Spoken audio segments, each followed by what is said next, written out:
here in Tully Nurseries, and I'm right in the middle of our lavenders. I love this time of the year when the French lavenders coming into flower. We've two lovely new varieties this year called Fairy Wings Pink and Fairy Wings Purple, as you can see there.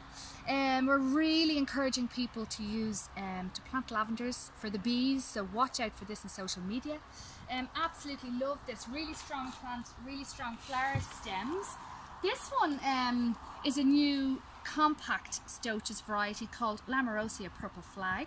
It really does stay compact. Tara, we had a good run of Tiara, I should say, this year. We'll have it again for next year, but that's early flowering, so that's gone now. This one is also very similar to the pink. It's Fairy Wings Purple, just a deeper shade. We also have our selection of English Essence Purple, very well, another alternative to Hitcoat. Really like this. It's actually easier to grow. And also we have Lavender Vera, very strong grey foliage. So we have our full complement of lavender. As you know, they're Irish grown, help the environment, support Irish jobs in your garden centre, and promote Bella Bloom Lavenders. Thanks.